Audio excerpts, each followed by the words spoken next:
Amma ba'du. Yang terhormat kepada Bapak dosen pengampu mata kuliah evaluasi pembelajaran PAI, yang terhormat kepada Bapak Dr. Mulyawan Nugraha, dan kepada teman-teman 6 PAIA yang saya banggakan.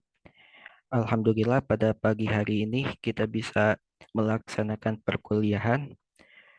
Mudah-mudahan dengan dilaksanakannya perkuliahan ini menjadi keberkahan bagi kita semuanya. Amin ya robbal alamin. Selanjutnya kami dari kelompok satu yang insya Allah yang beranggotakan saya sendiri Arif Rahman Hakim. Selanjutnya teman saya Alifia El Fasya dan Abdurrahman Malik yang insya Allah akan memaparkan tentang pendekatan model evaluasi.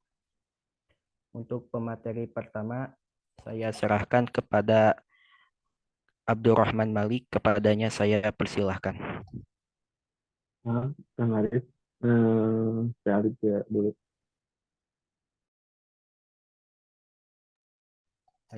Untuk pemateri pertama saya serahkan kepada Teh Alifia El Fasya, kepadanya saya persilahkan. Baik, terima kasih kepada moderator yang telah mempersilahkan saya untuk menjelaskan materi pertama, yaitu tentang konsep model pendekatan evaluasi. Berbicara tentang evaluasi, sebenarnya sebagai makhluk yang berpikir, manusia itu senantiasa melakukan evaluasi secara sadar maupun tidak sadar. Nah, contoh-contoh kecil, contoh sederhana yang dari kegiatan evaluasi yang secara tidak sadar mungkin manusia lakukan adalah ketika dia bercermin, merapikan diri setelah berpakaian dan sebagainya. Itu bentuk bahwa manusia itu senantiasa untuk melakukan evaluasi gitu. Untuk hal-hal kecil saja manusia senang mengecek apa telah benar yang dia lakukan atau belum. Apalagi untuk proses pembelajaran yang memang secara sistem mesti terstruktur, mesti sistematis dan lain sebagainya. Nah, di sini saya akan menjelaskan tentang konsep model pendekatan evaluasi. Model adalah sebuah acuan, ragam, atau pola, itu secara bahasanya. Maka model evaluasi dapat diartikan sebagai pola yang didesain sedemikian rupa oleh para ahli dalam upaya mengetahui hasil akhir dari suatu kegiatan pembelajaran. Model evaluasi pembelajaran suatu pola yang untuk mengetahui derajat keberhasilan suatu kegiatan pada suatu lembaga pendidikan sehingga tercapai suatu tujuan bagi guru dan siswa. Lalu di sini ada karakteristik model evaluasi. Karakteristik dari model evaluasi ada 5 ciri-cirinya. Yang pertama berdasarkan teori. Model evaluasi yang disusun mestilah berdasarkan teori yang dicetuskan para pakar pendidikan. Model evaluasi yang diterapkan tak bisa keluar dari teori-teori yang ada. Model ini mestilah mengandung nilai-nilai pendidikan. Yang kedua, mengandung tujuan untuk mengadakan evaluasi dari kegiatan pembelajaran yang telah dilaksanakan, lalu dijadikan tolak ukur. Maksudnya, kegiatan model ini dapat dijadikan tolak ukur untuk diterapkan ketika hendak melakukan kegiatan evaluasi pembelajaran. Lalu yang keempat, memudahkan pendidik untuk mengetahui hasil pembelajaran baik untuk kebutuhan guru ataupun siswa. Dan yang terakhir, membuat kebutuhan persiapan pengajar menjadi lebih mudah. Mungkin itu penjelasan tentang konsep model pendekatan evaluasi dan karakteristik. Saya kembalikan lagi ke moderator. Baik, terima kasih kepada moderator yang telah mempersilahkan. Baik, terima kasih kepada pemateri yang telah menyampaikan materi. Selanjutnya saya persilahkan kepada Abdurrahman Malik untuk menyampaikan materi selanjutnya. Kepadanya saya persilahkan. Baik, terima kasih kepada moderator yang telah mempersilahkan saya. Materi selanjutnya yaitu model pendekatan evaluasi pembelajaran. Ada dua, yaitu model kuantitatif dan kualitatif. Model kuantitatif terdiri dari beberapa, yaitu model Taylor, merupakan model yang pertama kali muncul dan digunakan dalam proses evaluasi. Model yang muncul pada tahun 1949 disebut model black box dan digunakan selama 10 tahun sebagai satu-satunya model evaluasi program yang digunakan dalam dunia pendidikan. Model Taylor menggunakan sistem penalaran yang sistematis dan melalui cara, yaitu sebagai berikut. Satu, menetapkan tujuan perilaku, isi pembelajaran, dan perilaku yang diharapkan. Dua, menentukan kondisi yang mendorong kinerja perilaku membutuhkan. Tiga, memilih, memodifikasi, atau menyiapkan alat penilaian yang sesuai dan memvalidasinya, instrumen, objektivitas, kejelasan, dan akurasi. Lalu yang keempat, menggunakan alat untuk mencapai hasil yang terukur dan terukur. 5. Bandingkan hasil yang diperoleh dari berbagai alat di suatu jangka waktu. 6. Menganalisis hasil untuk mengetahui kelebihan dan kekurangan kriteria. Lalu yang terakhir, menggunakan hasil sebagai dasar perubahan kurikulum. Lalu yang kedua ada model evaluasi sistem. Model evaluasi sistem terbagi kepada 3, yaitu model kesenjangan, lalu ada model CIPT, lalu yang terakhir ada model Continental Robert E. Stack. Lalu selanjutnya ada model Alkin. Menurut Alkin, model evaluasi adalah proses pelayanan untuk pengambilan keputusan dengan memilih informasi, mengumpulkan dan menganalisis informasi yang benar untuk memperoleh data ringkas yang berguna untuk pengambilan keputusan untuk memilih alternatif terbaik. Ada 5 jenis kegiatan. Yang pertama, penilaian sistem, lalu yang kedua, perencanaan program, yang ketiga, implementasi program, yang keempat, perbaikan program, lalu yang kelima, pemberian program sertifikat. Lalu yang terakhir, model Michael Strickland. Model evaluasi formatif dan sumatif merupakan model evaluasi yang dikemukakan oleh Strickland pada tahun 1967. Dia menulis dan menyatakan bahwa formative evaluation is to class evaluation that gets information for the purpose of improving introduction. Pernyataan di atas menjelaskan penilaian ini formatif adalah pengumpulan informasi dengan tujuan tertentu. Tingkatan apa yang telah dipelajari, sedangkan penilaian sumatif adalah sebuah metode pengambilan keputusan yang di akhir pelajaran yang fokus pada hasil pembelajaran. Lalu model kualitatif. Model kualitatif terbagi kepada 2, yaitu model iluminatif dan model responsif. Model iluminasi merupakan suatu sistem pendidikan, tidak dipandang sebagai satu kesatuan yang terpisah, namun hal ini berkaitan dengan lingkungan belajar.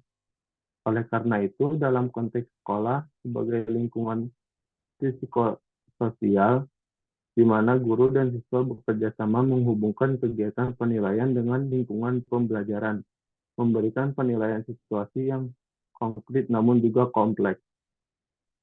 Lalu model responsif, serupa dengan model pencahayaan, model ini juga menekankan pendekatan naturalistik kualitatif.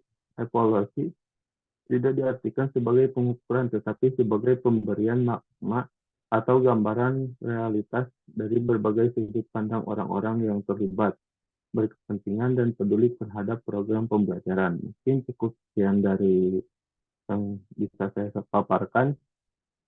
Saya serahkan kepada moderator. Baik, terima kasih kepada Kang Abdul Rahman Malik yang telah memaparkan materi model kualitatif dan kuantitatif. Untuk materi selanjutnya, yaitu materi tentang model pendekatan penilaian hasil belajar di dalam kurikulum Merdeka yang akan disampaikan oleh saya sendiri.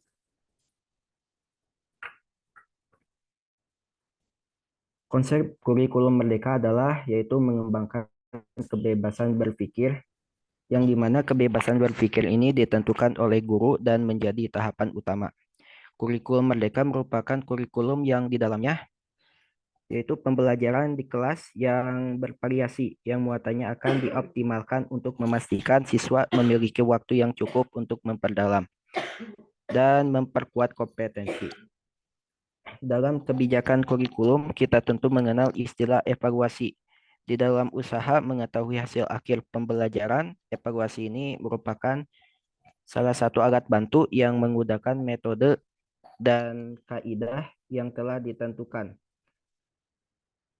Dalam kebijakan kurikulum, kita tentu mengenal istilah evaluasi di dalam usaha untuk mengetahui hasil akhir pembelajaran. Evaluasi pembelajaran merupakan alat bantu yang menggunakan metode dan kaidah yang telah ditentukan. Dari hasil evaluasi ini biasanya diperoleh pada atribut atau ciri-ciri individu atau objek yang bersangkutan. Kurikulum yang menjadi landasan atau sistem pendidikan di dalam suatu negara yang menentukan jalannya pembelajaran yang dilaksanakan oleh pendidik atau peserta didik. Selanjutnya penilaian diagnostik yang bertujuan untuk mengidentifikasi kelemahan siswa dan faktor yang berkontribusi terhadapnya. Pendekatan ini di dalam kurikulum mandiri fokus terhadap beberapa penilaian. Yang pertama yaitu diagnosa, yaitu menurut Keputusan Menteri Pendidikan dan Kebudayaan nomor 719 garis miring P garing 2020 yang merupakan penilaian yang dilakukan khusus untuk mengidentifikasi kemampuan, kelebihan, dan kelemahan seorang siswa. Yang kedua yaitu ada formatif, yaitu artinya memantau dan memperbaiki proses pembelajaran. Dan yang terakhir yaitu sumatif. Sumatif yang memiliki fungsi untuk memeriksa sejauh mana peserta didik telah mencapai kompetensi yang telah ditentukan di dalam kurikulum. Alhamdulillah untuk pemaparan materi telah selesai. Selanjutnya saya persilakan kepada teman-teman apabila ingin menambahkan materi. Barangkali ada yang ingin menambahkan.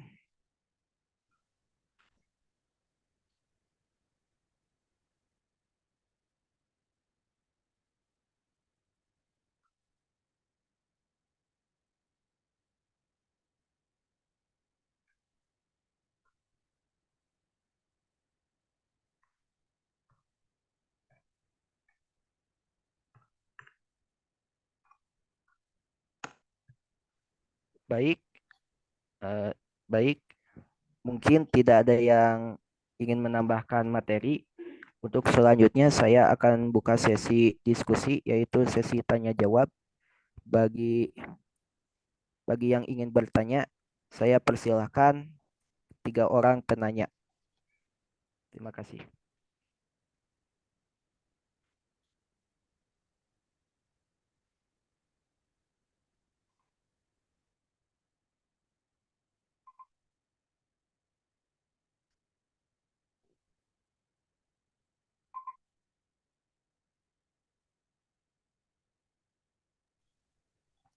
Baik, kepada Kang Asep Tresna Sanjaya, dipersilahkan. Bismillahirrahmanirrahim. Sebelumnya terima kasih kepada moderator yang telah memberikan saya waktu untuk bertanya. Pertanyaan saya, kita sebagai calon pendidik di masa yang akan datang, insya Allah. Nah, jadi faktor apa saja yang harus kita perhatikan agar evaluasi yang kita berikan kepada peserta didik itu menjadi evaluasi yang efektif dan efisien seperti itu. Apakah dapat dipahami, moderator?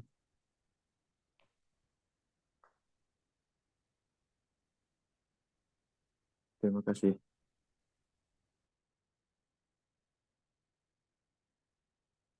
Izin bertanya.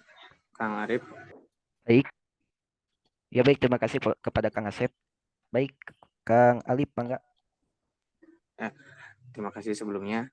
Tadi telah dipaparkan tentang kurikulum Merdeka dan telah dipaparkan juga bahwasanya dalam kurikulum Merdeka itu ada 3 fokus. Tadi ada diagnostik, terus sumatif sama formatif. Nah, tadi kan baru dipaparin fokus kurikulum Merdeka itu di mana, tapi tidak dibahas tentang model evaluasi yang cocok dipakai untuk kurikulum Merdeka itu seperti apa.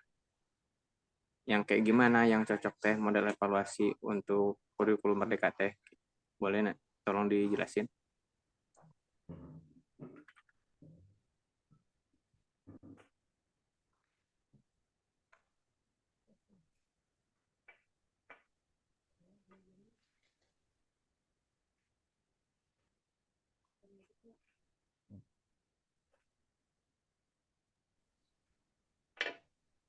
Baik, terima kasih kepada Kang Alif yang telah bertanya. Selanjutnya satu penanya lagi.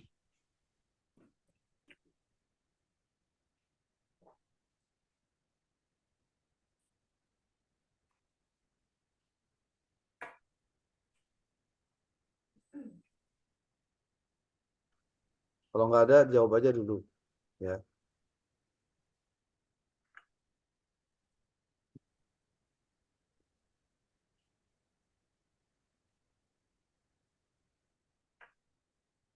Halo. Kalau nggak ada, di ini aja dulu. Langsung dijawab aja dulu. Baik, Bapak. Izin berdiskusi terlebih dahulu.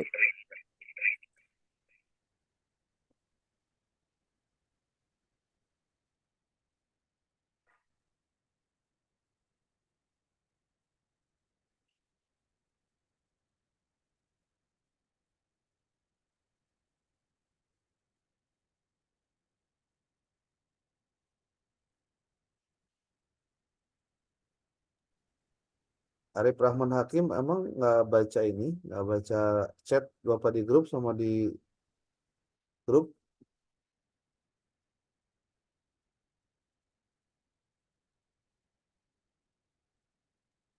Ahmad Mohon maaf, Rozi. Pak, saya menggunakan dua perangkat. Soalnya antisipasi takutnya Zoom yang di laptop mati. Nur Kalam, ada nggak orangnya? Ini masalahnya attitude ya. Kalau attitude Anda begini, kalau lagi kuliah Zoom, itu kebiasaan itu.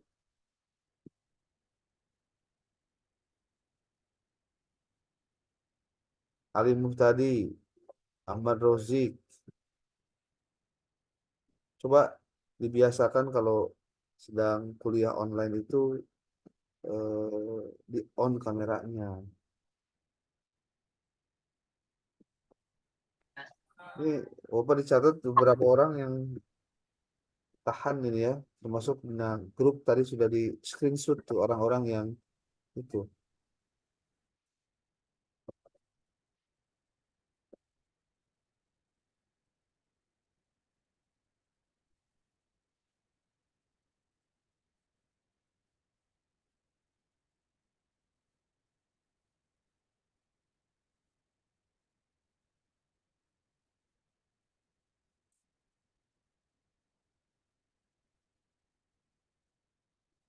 Sok dijawab aja dulu.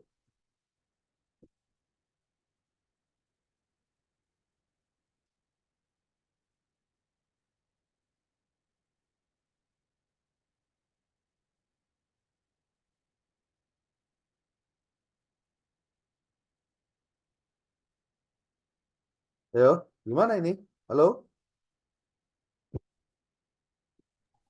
Ya, Pak, kami sedang mendiskusikan jawabannya terlebih dahulu, Pak.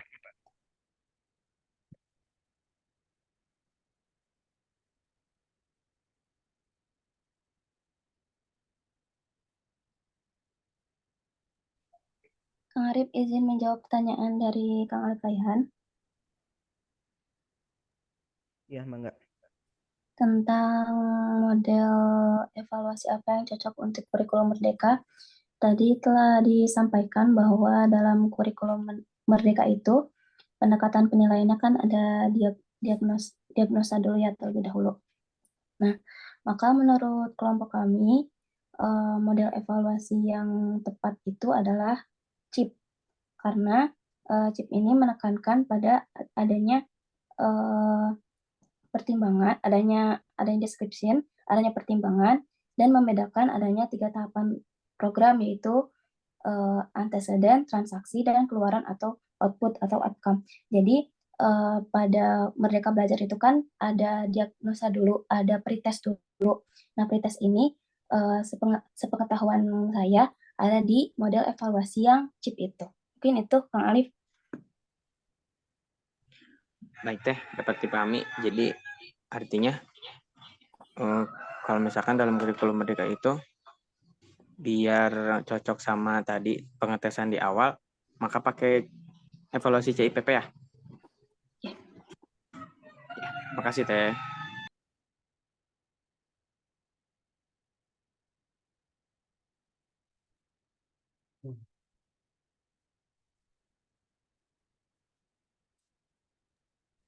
Baik, di sini saya akan menjawab pertanyaan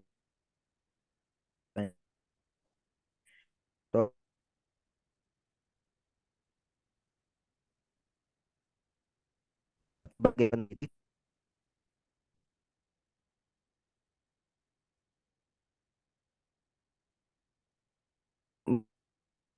Kami kegiatan evaluasi tentunya harus memperhatikan faktor yang menjadi pegangan untuk dalam evaluasi pembelajaran, yaitu yang pertama yaitu guru harus kontinu, yaitu yang dilakukan guru di dalam kegiatan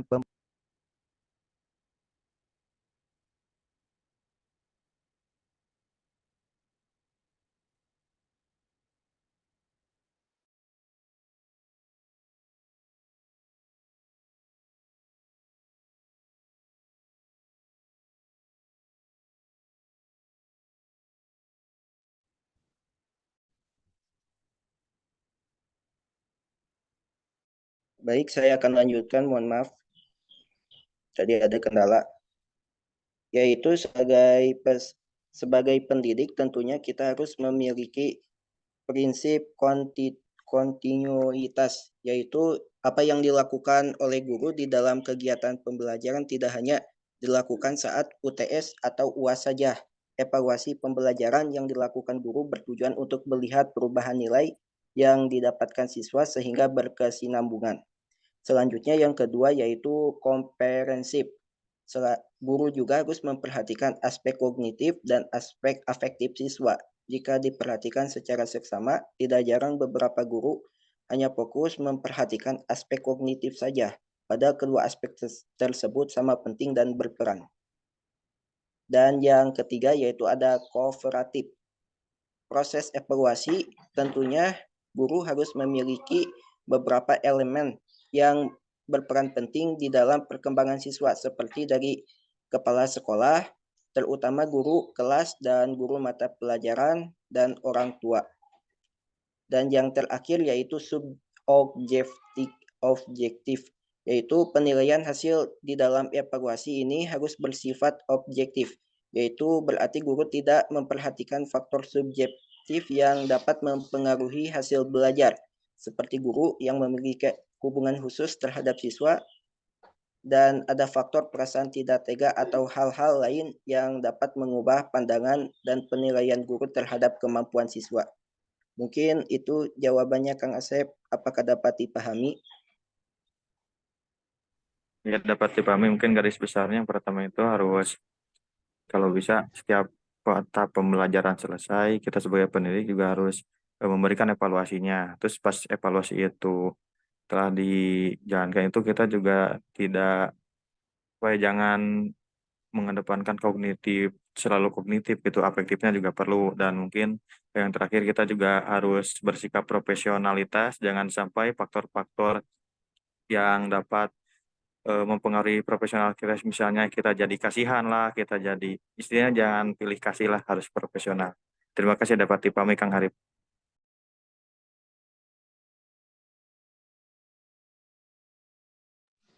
Ya,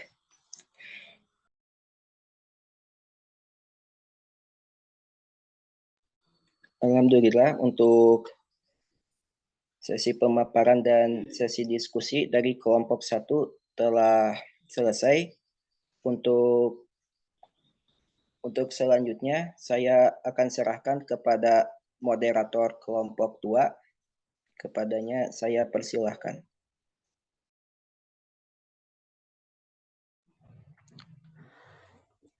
Baik, bismillahirrahmanirrahim. Assalamualaikum warahmatullahi wabarakatuh. Perkenalkan, kami dari kelompok 2 mata kuliah evaluasi pembelajaran yang beranggotakan Alevia Putri Sunandar, Adila Syifa, dan saya sendiri. Materi yang akan dibahas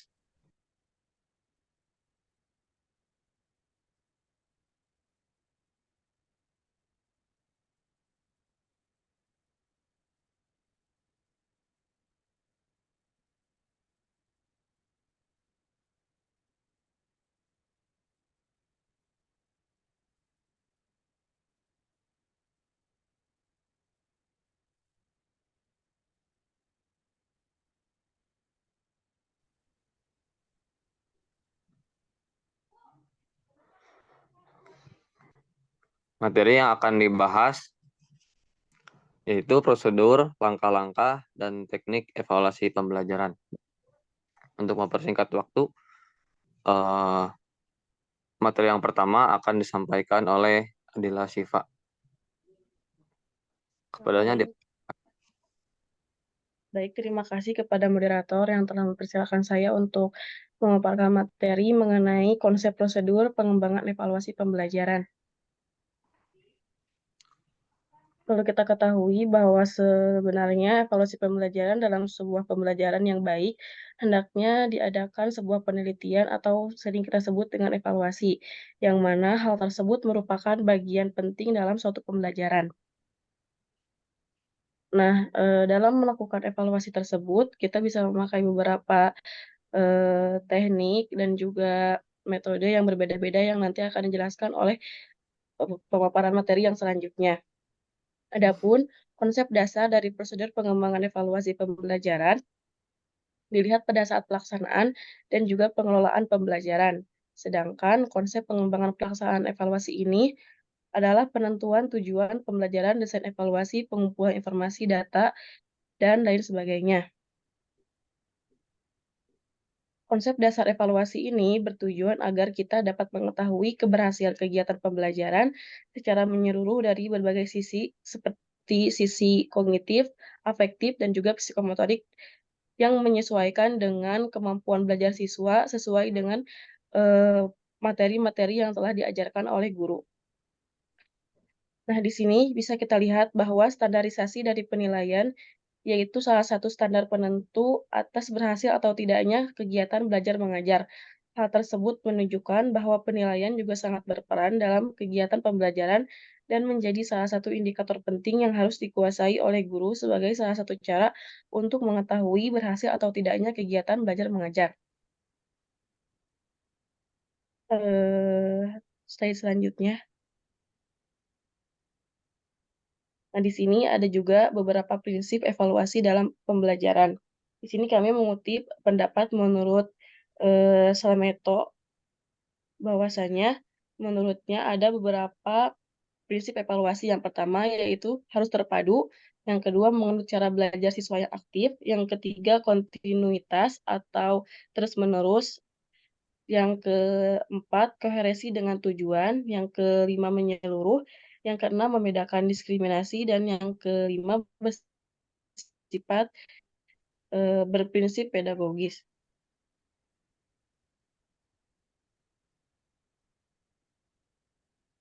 Hanya itu yang dapat saya sampaikan. Selanjutnya saya kembalikan kepada moderator.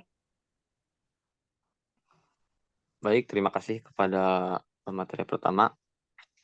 Materi selanjutnya akan disampaikan oleh saya sendiri, yaitu tentang teori pengembangan evaluasi pembelajaran. Evaluasi merupakan tahapan terakhir dalam proses pembelajaran yang memfasilitasi penilaian terhadap pencapaian tujuan pembelajaran yang diinginkan. Dengan demikian, evaluasi memiliki peran yang sebanding pentingnya dengan proses pembelajaran itu sendiri. Evaluasi mencakup semua aspek pembelajaran termasuk keterampilan intelektual, preferensi, dan sikap atau perilaku, serta keterampilan. Mengevaluasi pembelajaran adalah bagian penting dalam tugas seorang pendidik. Ruang lingkup evaluasi sangat luas, seperti ketika yang dinilai adalah sistem pembelajaran, maka ruang lingkupnya mencakup semua aspek yang terkait dengan pembelajaran itu sendiri. Evaluasi pembelajaran berfokus pada penentuan teknik, metode, dan pengembangan instrumen untuk mengukur, mengumpulkan, dan menganalisis informasi, serta menyusun laporan hasil evaluasi. Jadi dapat disimpulkan bahwa evaluasi merupakan sebuah proses, bukan sekadar hasil atau produknya. Tujuan dari evaluasi adalah untuk menilai kualitas sesuatu, terutama dalam konteks nilai dan maknanya. Dalam proses evaluasi, penting untuk memberikan penilaian atau pertimbangan. Evaluasi terhadap nilai dan makna harus didasarkan pada kriteria tertentu.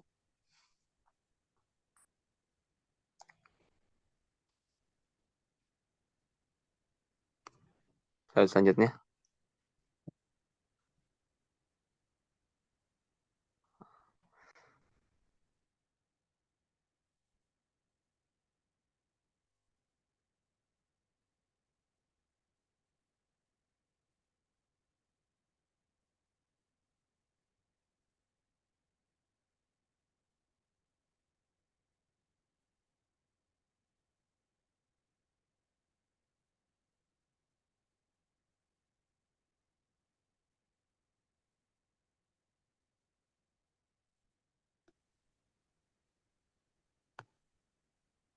Baik, evaluasi hasil pembelajaran oleh guru melibatkan perancangan strategi evaluasi yang diterapkan dalam penyusunan rencana pelaksanaan pembelajaran atau RPP. Saat menilai aspek sikap, guru mengandalkan observasi dan penilaian lain yang relevan. Guru bertanggung jawab atas metode evaluasi dan pelaporan. Evaluasi terhadap pengetahuan dilakukan melalui berbagai jenis tes, termasuk tes tertulis, lisan, dan tugas yang sesuai dengan kompetensi yang dinilai. Sementara itu, penilaian terhadap keterampilan dilakukan melalui pendekatan praktis menggunakan produk, proyek, portofolio, atau teknik lain yang sesuai dengan kompetensi yang dinilai. Nah, adapun mengenai tahapan evaluasi, terdapat berbagai pendapat. Namun, secara umum meliputi perencanaan, persiapan, pengumpulan data, analisis, penarikan kesimpulan, pemberian rekomendasi, dan penggunaan hasil evaluasi. Menurut Hermana Sumantri, langkah-langkah dalam melakukan evaluasi adalah sebagai berikut. Yang pertama, menyusun dasar atau alasan mengapa hal tersebut harus dievaluasi. Kemudian, yang kedua, mengidentifikasi tujuan evaluasi dan merumuskan pertanyaan evaluasi. Yang ketiga, membuat rencana evaluasi. Kemudian yang keempat, menghimpun informasi atau data evaluasi. Selanjutnya, menelaah informasi atau data evaluasi, kemudian merumuskan kesimpulan dari hasil evaluasi. Selanjutnya, mengkomunikasikan hasil evaluasi kepada pihak terkait. Dan yang terakhir, memanfaatkan hasil evaluasi untuk memperbarui dan memperbaiki. Mungkin sekian materi yang dapat saya sampaikan. Materi selanjutnya akan disampaikan oleh Saudari Alivia. Kepadanya dipersilahkan. Baik, terima kasih kepada moderator. Di sini saya akan melanjutkan untuk memaparkan materi terakhir, yaitu teknik penilaian dan prosedur pengembangan tes. Yang pertama, teknik penilaian. Teknik penilaian ini merujuk pada metode atau pendekatan yang dapat digunakan oleh guru untuk memperoleh informasi. Melalui evaluasi pembelajaran, guru dapat memahami keberhasilan atau kendala pembelajaran, mengidentifikasi kebutuhan siswa, dan melakukan perbaikan rencana pembelajaran. Di sini ada beberapa contoh teknik penilaian yang mudah digunakan oleh guru. Yang pertama, tes dalam bentuk tertulis, lisan, atau berdasarkan aksi nyata. Yang kedua, observasi atau pengamatan langsung. Yang terakhir, wawancara. Teknik penilaian melalui tes yang pertama ada tes tertulis, dibagi dua, ada tes tertulis, tes objektif dan tes uraian. Kalau tes objektif itu seperti pilihan ganda, jawaban singkat, pengisian blank, pernyataan benar atau salah, dan menjodohkan. Kalau misalkan yang tes uraian atau ujian esai, itu bisa dikelompokkan menjadi ujian esai objektif yang dapat dinilai secara objektif dan ujian esai non-objektif atau penskoran sulit dilakukan secara objektif. Terus tes lisan. Tes lisan ini merupakan metode penilaian di mana pendidik dan peserta didik berinteraksi secara langsung dalam bentuk tanya jawab. Terus slide selanjutnya, tes perbuatan. Tes perbuatan ini merupakan jenis evaluasi di mana peserta didik diberikan tugas yang dapat dilakukan secara lisan atau tertulis, dan penilaiannya didasarkan pada tindakan atau kinerja yang ditunjukkan oleh peserta. Terus selanjutnya, teknik penilaian, slide selanjutnya. Teknik penilaian melalui observasi atau pengamatan. Observasi atau pengamatan ini merupakan suatu tindakan yang dilakukan oleh pendidik untuk memperoleh data tentang siswa dengan mengamati tindakan dan keterampilan mereka selama pengamatan berlangsung. Pengamatan ini bisa dilakukan secara individu atau dalam kelompok. Saat melakukan pengamatan, juga penting untuk menyiapkan suatu format pencatatan. Jadi format pencatatan ini mencakup hal-hal seperti yang pertama, perilaku atau keterampilan yang akan dinilai. Yang kedua, waktu pengamatan yang telah ditentukan. Terus yang kedua, teknik penilaian melalui wawancara. Metode wawancara ini atau interview merupakan memiliki signifikasi yang serupa dengan tes lisan yang telah diuraikan sebelumnya. Interaksi interview ini digunakan oleh pendidik untuk mengklarifikasi atau meminta informasi yang tidak jelas. Yang kedua, slide selanjutnya, prosedur pengembangan tes. Prosedur pengembangan tes atau proses penyusunan tes melibatkan serangkaian langkah yang dapat disesuaikan dengan tujuan dan kompetensi yang hendak diukur. Proses pengembangan evaluasi pembelajaran terdiri dari 6 tahap, yaitu perencanaan evaluasi, pelaksanaan evaluasi, monitoring pelaksanaan evaluasi, analisis data, pelaporan hasil evaluasi, dan penerapan hasil evaluasi. Berikut juga ini ada langkah-langkah umumnya. Yang pertama, masih yang itu slide-nya. Yang pertama, identifikasi tujuan. Menentukan tujuan pengembangan tes seperti mengukur kemampuan, meningkatkan prestasi, atau mengidentifikasi kebutuhan belajar siswa. Terus yang kedua ada analisis komponen atau konten. Analisis komponen dan konten ini termasuk kompetensi yang akan diukur, cakupan materi, dan indikator soal. Yang ketiga ada batasan perilaku dan kompetensi. Menentukan batasan perilaku dan kompetensi yang akan diukur seperti kemampuan praktis, kreativitas, atau penerapan pengetahuan. Yang keempat, pembuatan tabel spesifikasi yang memuat indikator untuk menilai kemampuan khusus dengan indikator disusun berdasarkan urutan langkah dan dalam instrumen atau urutan langkah dalam hasil karya siswa. Terus yang kelima, pengembangan soal, membuat soal tes yang valid dan sesuai dengan tujuan dan kompetensi yang akan diukur. Yang keenam, pengujian dan revisi, melakukan uji coba tes, analisis butir soal, perbaikan tes, perakitan tes, dan pelaksanaan tes sebelum penafsiran hasil tes. Yang ketujuh, pengolahan hasil penilaian seperti nilai hasil penilaian menggunakan teknik seperti praktek, proyek, dan portofolio. Yang terakhir, pemanfaatan dan tindak lanjut hasil penilaian menggunakan hasil penilaian untuk menentukan pendidikan yang sesuai, mengidentifikasi kebutuhan belajar siswa, dan membantu pendidik dalam mengembangkan strategi pembelajaran yang efektif. Mungkin sekian yang dapat saya sampaikan, saya kembalikan kepada moderator. Baik, terima kasih kepada presenter terakhir. Baik, karena materi telah tersampaikan, lanjut ke sesi selanjutnya, yaitu sesi penambahan materi. Barangkali dari teman-teman ada yang ingin menambahkan, dipersilahkan.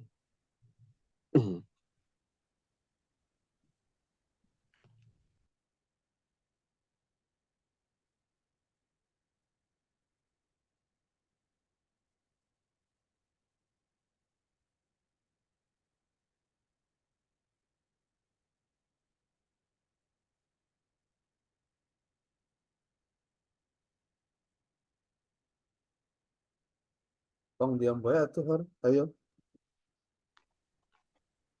Baik, lanjut ke sesi berikutnya, yaitu sesi diskusi.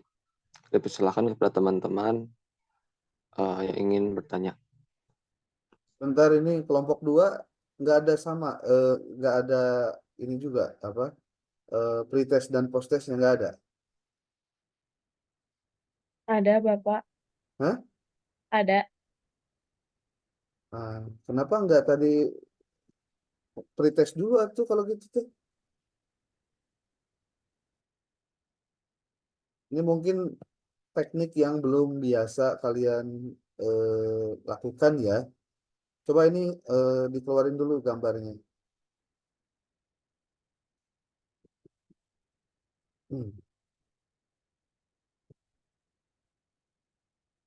Ini sekalian juga buat kalian untuk di pertemuan-pertemuan minggu depan. Kalau ada perkuliahan seperti ini, termasuk kalau nanti kita kuliahnya tatap muka, ya. Ketika tatap muka juga sama. Jadi begini. Ini teknisnya ya. Tolong diperhatikan baik-baik semua nih. Kalau masuk pukul berapa? 6.50. 6.50 masuk. Zoom-nya sudah tersedia atau belum tersedia? Itu kelompok yang paparan langsung kirimkan link Google Form-nya atau quiz-nya itu ke grup ataupun langsung di Japri, terserah gimana teknisnya. Langsung dikerjakan. Nah, ketika teman-teman mengerjakan soal itu, kalian masuk Zoom, kemudian kamu persiapan siapa yang nanti presentasi, siapanya. 5 menit selesai, lalu paparan. Nah, teman-teman gimana kalau yang tidak mengerjakan? Ya berarti lewat waktunya, makanya pakai timer coba di dalam ininya, di dalam apa? Dalam Google Form-nya itu pakai timer. Timernya berapa? 15 menit di awal. Pokoknya kalau lebih dari 15 menit itu dia sama juga dengan tidak ikut pretest. Kalau tidak ikut pretest gimana konsekuensinya? Berarti tidak ada nilai pretest di kelompok di paparan kelompok 2 contohnya. Kemudian setelah selesai nanti perkuliahan, sebelum tutup atau setelah tutup boleh lakukan soal post-test lewat Google Form juga. Post-test itu tujuannya untuk mengevaluasi apa yang sudah didapatkan ketika perkuliahan. Jadi pembuatan soal UTS pretest dengan post-test itu dibedakan isinya. Bentuknya hanya bentuk pilihan ganda, pilihan gandanya 5, A, B, C, D, E, lalu soalnya 15 lah. 15. Pertanyaannya singkat-singkat aja, hanya untuk merimain apa yang sudah disampaikan dan dikuasai oleh mahasiswa. Itu tolong dilakukan itu, ya, dilakukan. Tadi kelompok 1 tidak lakukan karena tidak selesai. Sekarang kelompok 2 soal pretestnya ada. Ada, Pak. Coba kalau sekarang coba kita sedikit simulasi deh. Sok coba kirimkan soalnya. Lalu teman-teman mengerjakannya. Tapi kan ini belum berbatas waktu ya. Tapi nanti kita lihat batas waktunya itu di hasilnya. Nanti ketahuan hasilnya. Jadi pekerjaan dari presentasi itu tidak hanya bikin, kemudian presenter, udah enggak begitu. Termasuk mencatat siapa yang melakukan paparan, kemudian kegiatan dia, pertanyaannya apa, jawabannya apa, itu ditulis jadi laporan bukti perkuliahan. Supaya nanti kalau misalkan nih suatu saat ada mahasiswa ternyata nilainya C contohnya, atau nilainya D nggak lulus. Kemudian ditanya, Pak, kuliah nanya, Pak, kenapa nilai saya seperti ini? Ya kita lihat portofolio dia. Ternyata dia pada saat paparan off kamera. Pada saat contohnya ya, nih saya catat beberapa orang nih off kamera. Kemudian tidak ada aktivitas bertanya selama diskusi dari kelompok 1 sampai dengan kelompok terakhir. Kemudian tidak ada tanggapan apapun. Berarti pasif kan? Kalau pasif berarti ngandelin dari apa? Nilai UTS sama UAS. Itu pun kalau mengerjakan. UTS dan UAS pun itu juga tidak akan bisa maksimal kalau kemudian dia tidak melakukan jenis penilaian yang lain gitu maksudnya. Jadi tidak hanya ngandelin dari UAS UTS, apalagi kalau misalnya kehadirannya pun tidak ada. Tidak lengkap, udah tuh. Lengkap sudah penderitaannya. Jadi kalau misalnya nanti komplain-komplain, ya tinggal nanya, Anda benar nggak melakukan ini, itu, ini. Gitu. Sekali lagi, ini dalam rangka memberikan ya rasa keadilan untuk semua lah. Dalam arti jangan sampai ada orang yang merasa dirugikan atau ada orang yang merasa diuntungkan karena persoalannya dia tidak melakukan apa yang seharusnya dilakukan. Mungkin bisa dipahami ya maksudnya ya. Jadi gini, pretest itu adalah tes awal untuk kesiapan belajar. Itu pertama, pahami dulu itu. Di samping juga untuk mengetahui tentang pengalaman belajar yang bersangkutan dengan materi yang belum pernah tersajikan. Berarti kan ini terkait dengan apa? Inisiatif untuk mau belajar materi-materi kuliah. Jadi teman-teman harus tahu nih ya, kebanyakan dari mahasiswa, ini kebanyakan, saya bilang kebanyakan, bukan semua. Ketika akan menjadi presenter atau ketika akan kuliah sekalipun, itu tidak mempersiapkan terlebih dahulu apa yang harusnya dia lakukan gitu. Contoh, tampil kelompok 1. Ini audiensnya, ini harusnya baca dulu naskahnya. Filenya dibaca. File apa? File yang akan dipaparkan. Jadi pada saat mahasiswa yang presenter itu memaparkan pointer-pointer dia, itu hanya pointernya saja karena apa? Bahannya sudah dituangkan di dalam word-nya gitu. Bisa dipahami ya maksudnya. Lalu pada saat setelah beres kuliah, lalu nanti ada post-test itu tujuan untuk apa? Untuk mengevaluasi secara normatif tentang apa yang dikuasai oleh mahasiswa tersebut ketika dia setelah mengikuti perkuliahan atau ketika mengikuti kegiatan perkuliahan di tanya jawab itu atau di diskusi itu. Gitu. Jadi ini ya mungkin ini hal baru, walau alam ya, nggak ngerti apa dosen di semester yang lalu juga sudah ada yang melakukan begitu. Ada belum yang begini? PJ gimana Pak Ki? Ada nggak? Secara teknis Pak belum.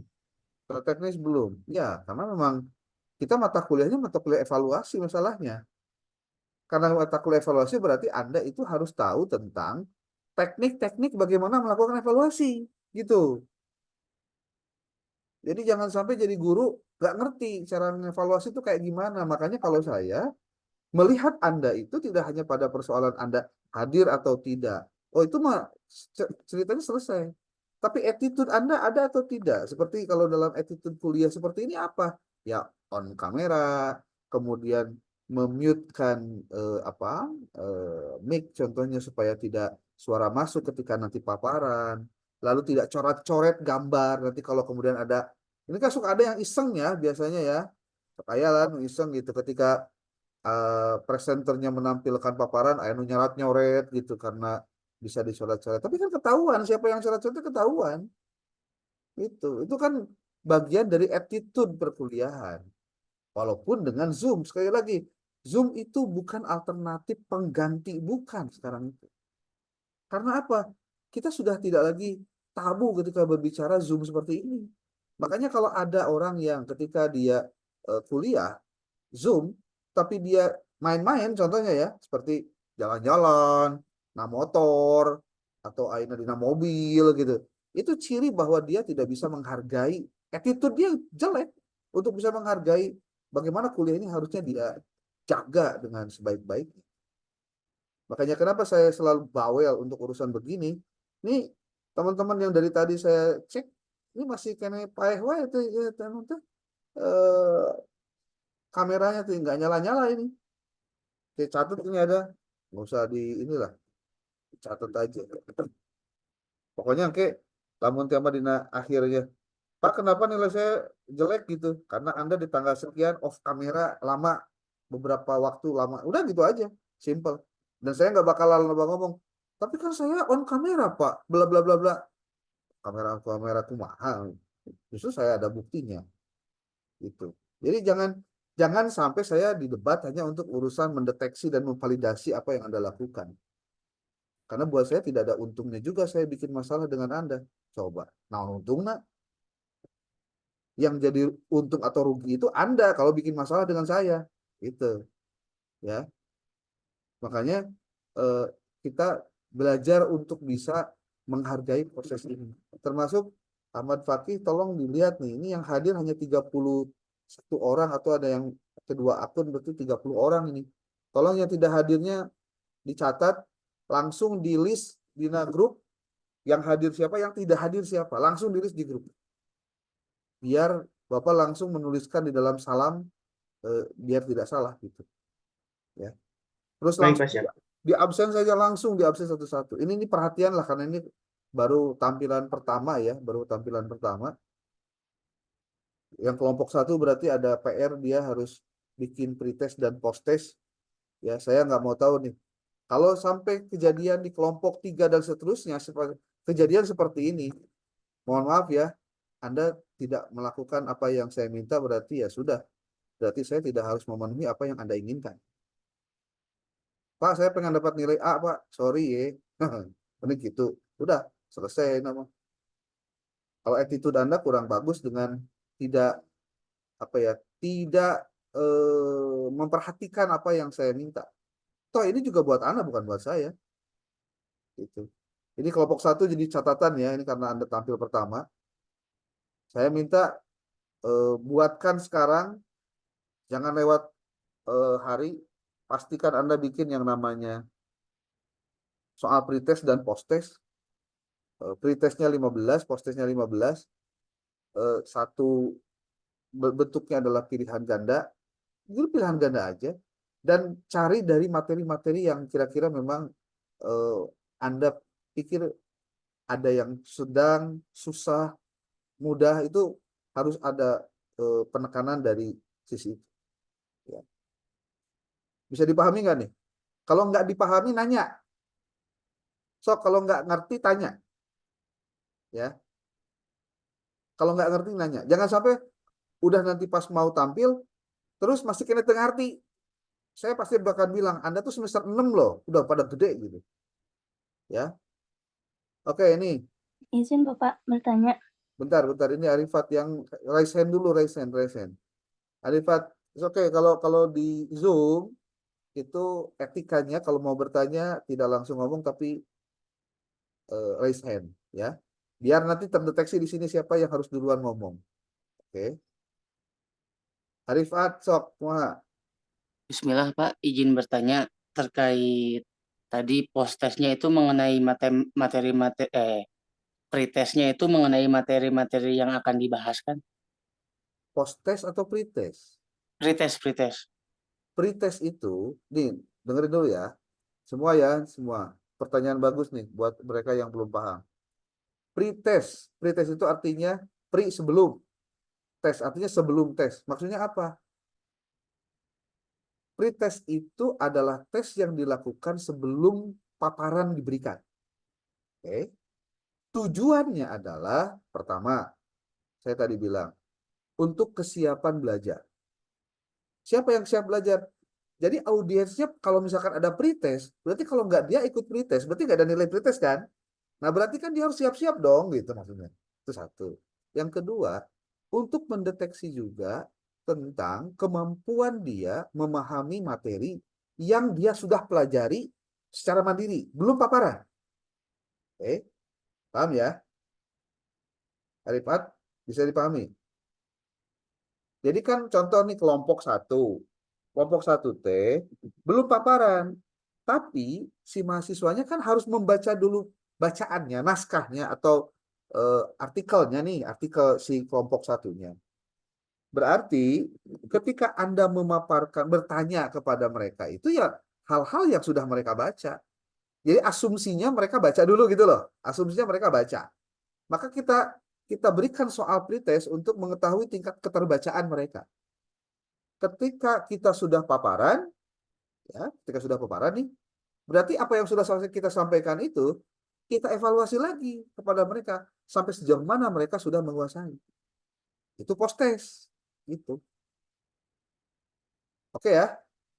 Dan pastikan soal post test dan soal pretest itu berbeda. Berbeda apa maksudnya? Jangan sama gitu, karena ada beberapa kasus ketika sama memang jadi apa ya? Jadi kurang bagus lah. Jadi kuliah nanti ngan ukur neangan waktu kumaha ngajawab pretest jeung post test, bukan itu. Ya. Oke? Bisa dipahami? Baik, Pak. Terima kasih. Oke. Yang lain silakan. Tadi siapa? Alivia, silakan. Baik Bapak, Bismillah, izin bertanya. Untuk kelompok 1 kan tadi memang tidak membuat, dan yang pretest itu kan memang harusnya sebelumnya, maka pretest dan post test yang dibuat kelompok 1 dikasihnya kapan ya Pak? Hari ini. Hari ini. Baik. Hari ini pokoknya setelah kuliah langsung kamu buat ya pretestnya, kemudian buat post testnya, lalu sampaikan di grup, mereka respon. Nanti data Excel-nya itu jangan diganggu, jangan diubah-ubah. Nah, ini buat yang belum paham,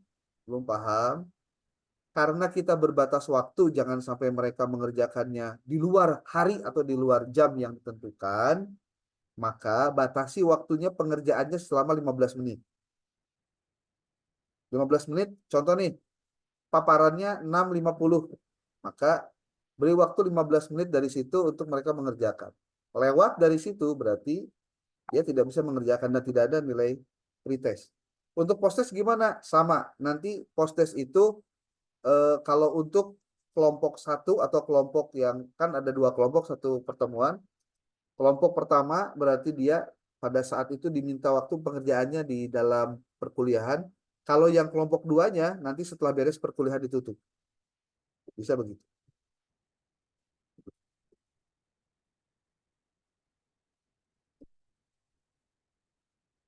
Makanya Baik, kalau terima kasih, Pak. Bapak sedang melakukan paparan, terus Aina bertanya tentang teknis, kalau yang nggak ngerti, coba ditanya gitu loh. Biar nanti nggak ada lagi kendala-kendala yang seperti ini, termasuk kudu nungguan heula kumaha gitu kumaha. Nah, jangan sampai terjadi lagi, ya.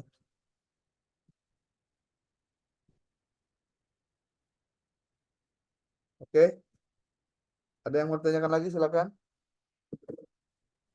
Bismillah, Bapak izin bertanya. Boleh, Amalia. Untuk soal untuk pretest sama post test itu harus pakai Google Drive, apa boleh pakai aplikasi Quizzes gitu?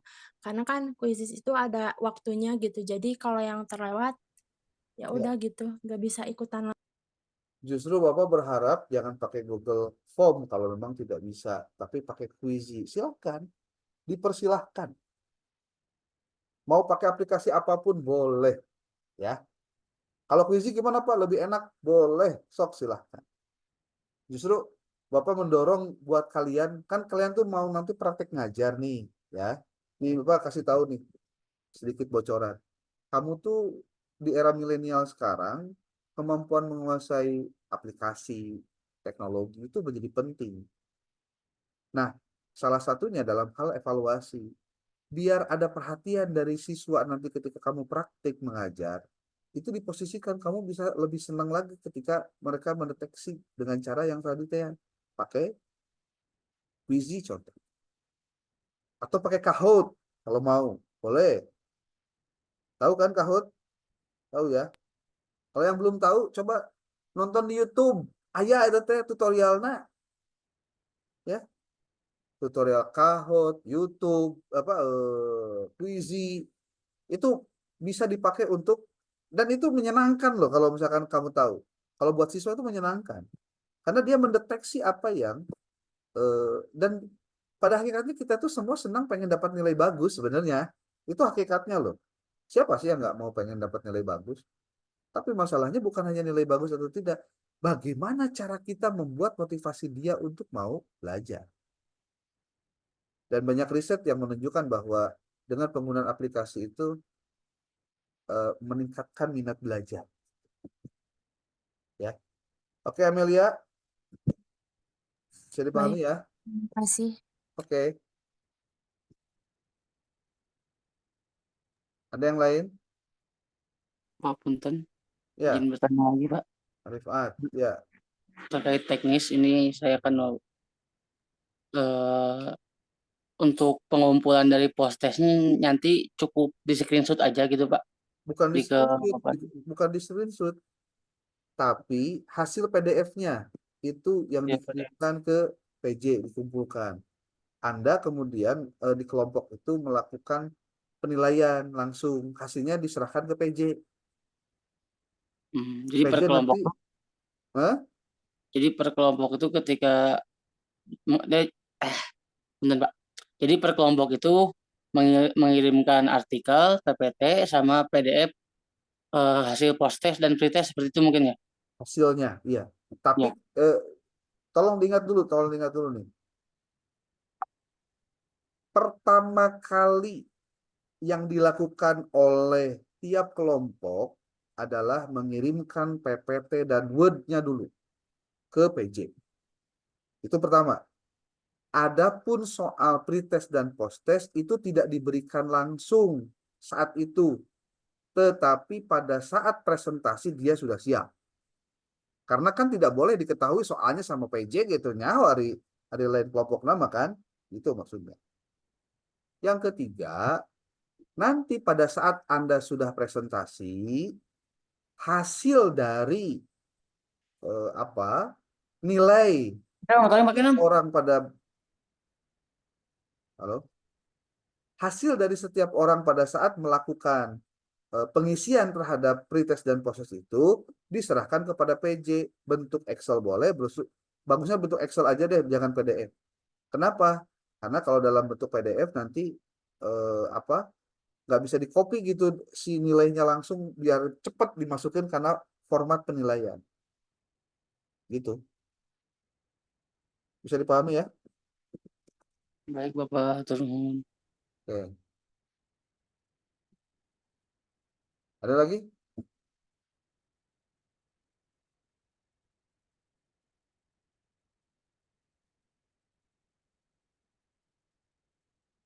Kalau tidak ada, berarti silakan dilanjut yang kelompok 2 tadi. Kamu kan sudah bikin pretestnya. Coba, Bapak juga pengen tahu. Coba kirim linknya untuk nanti juga dikomentari deh. Ini kan bicara mata kuliah evaluasi pembelajaran. Berarti bagian dari evaluasi ini adalah bagian dari kepentingan mata kuliah ini untuk kamu punya kemampuan-kemampuan itu. Termasuk juga memiliki sikap yang jelas terhadap bagaimana evaluasi itu harusnya dilakukan. Termasuk ketika Bapak ngomong hari ini, melihat kalian di Zoom, walaupun di Zoom juga nih tidak ada orangnya, hanya gambar naon gitu ya, gambar langit-langit gitu, orangnya nggak ada gitu. Nah, ini juga kan bagian dari attitude, Pak. Bagian dari attitude. Penilaiannya penilaian soft skill. Ya. Oke, kelompok 2 kita coba simulasi dulu. Coba kamu kirim itunya hasilnya. Bukan hasil, linknya. Kalau memang kamu menggunakan Google Form, bukan Kahoot atau juga Quizy ya. Sok dikirim dulu siapa? Bapak, Adila ya. mohon maaf sebelumnya kami memang membuat post-test, namun kita itu buatnya esai bukan PG. Emang Bapak nggak ngasih tahu harus PG? Mungkin kaminya yang belum ini Pak Tuh. kemarin. So kalau PG, kalau esai pertama ya lama lagi kamu ngeceknya satu-satu gitu, maksudnya kan kita pengen cepet. Ini mah cuma cuma untuk bagaimana kesiapan, bagaimana ketegasan, bagaimana apa ya, hanya kognitif, tingkat remembering sih, hanya mengingat saja. Ini mah bukan bukan sesuatu yang jelimet, yang analisis gitu, bukan. Ini untuk mengetahui tingkat ke apa ke daya tangkap membernya, remembernya gitu, remembernya.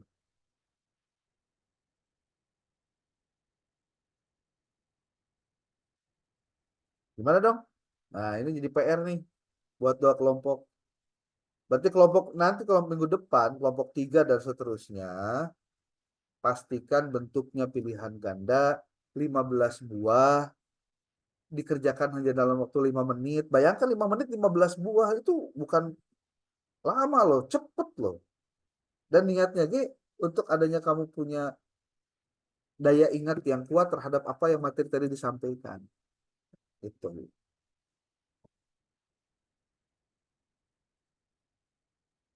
Oke ya, nih untuk kelompok 1 dan 2 hari ini kalian mungkin jadi contoh untuk simulasi agar tidak ada kesalahan lagi di kelompok 3 dan seterusnya.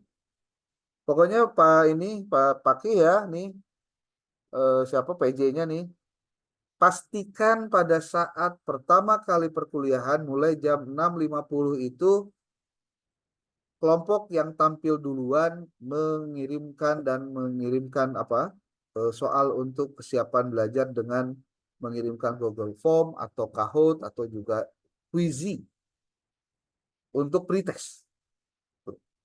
Jadi nggak ada ceritanya begini kan, biasanya suka ada nih, ah Zoom teh ada telat-telat asupna kan gitunya. Itu kebiasaan buruk yang jangan sampai terjadi gitu.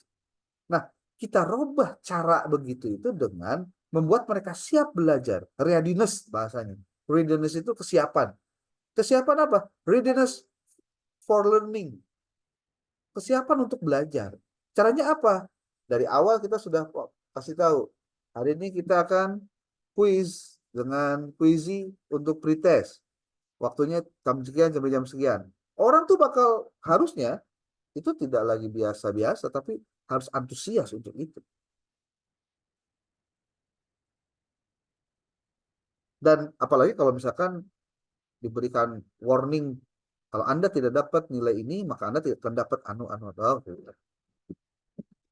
Nih saya kasih tahu kepada Anda, tahun lalu saya melakukan evaluasi dengan menggunakan teknik begini.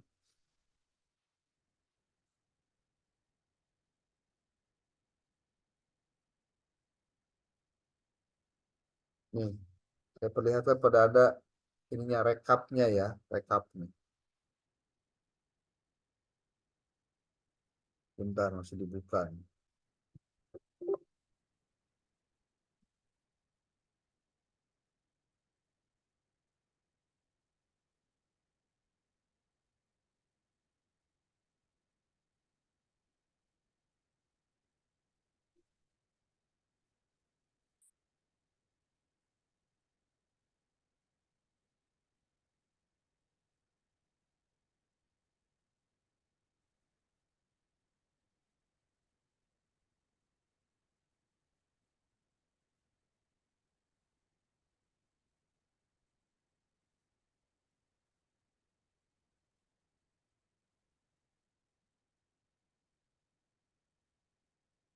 Coba lihat ini. Jadi nanti PJ itu membuat ini. Sudah nampak belum? Sudah, Pak. Nomor. Ini nama mahasiswa. Kelompok 1 pretest hasilnya seperti ini. Post test hasilnya ini. Kemudian ini kelompok 2. Dia kan ini menandakan kehadiran juga. Nanti hasil ini kemudian dijumlahkan, kemudian dirata-ratakan. Tuh, kebayang nggak? Dari hasil post testnya dia hanya dapat 66,67. Dan nilai ini kemudian dimasukkan ke dalam nilai keseluruhan. Jadi pertama nih, ini sekalian Bapak ngasih tahu terkait dengan masalah bagaimana penilaian. Makanya kalian jangan sampai abai dengan persoalan ini. Pertama, jumlah kehadiran. Ini ada konversi nih. Kalau 16 kali berarti 100. Kalau 14 kali 87,5. Ada nggak yang lebih kecil? Ternyata nggak ada, absensinya bagus nih. Lalu dilihat dari sisi ini. Penilaian apa? Penilaian pretestnya dulu. Pretest tuh, terus sampai dengan ketemu. Nanti dijumlahkan ketika dia tampil di kelompok terakhir berapa, jumlahnya berapa, kemudian dari jumlah itu dirata-ratakan. Tinggal ngebagi sabaraha kali, berarti lamun ayeuna 12 kali pertemuan berarti 12 kali 12 kali 2. Ada pretest, ada post test. Lalu dibagi aja jumlah ini ke dalam 24, hasilnya ini. Ini yang nanti dimasukkan ke dalam hasil hasil aktivitas gitu. Memang rigid. Pak nu kieu-kieu wae kudu dinilai naon sih sebabna teh? Ya karena memang selama ini kita berkuliah tidak pernah menganggap aktivitas kita itu dihargai menjadi sebuah konversi untuk penilaian. Gitu. Oke. Nanti ini akan Bapak kirimkan ke PJ juga buat diisian. Nanti PJ nanti ketika mendapatkan bahan dari kelompok, tiap kelompok dimasukkan ke sini nih. Itu loh nilainya. Tadi kelompok 1 nilainya berapa? Ini masukin. Pak gimana yang kosong? Yang kosong berarti nggak ada, udah. Dan tolong PJ jangan main-main. Yang kosong jangan diisi karena temen lah atau apa siapa gitu. Bapak menaruh kepercayaan ya ke PJ. Ada tanggung jawab khusus yang harus dilakukan. Gitu. Ini contoh tuh, post-testnya 25, ini ada 90, ada ini kayak gini tuh. Pokoknya belajar untuk jujur, karena belajar jujur itu kan baik ya. Gitu. Bukan sebaliknya. Bisa dipahami ya maksudnya ya. Jadi pretest dan post-test itu nanti ada akumulasi dari penilaiannya. Enggak begitu saja, enggak. Gitu. Bentuknya pilihan ganda aja. Ya.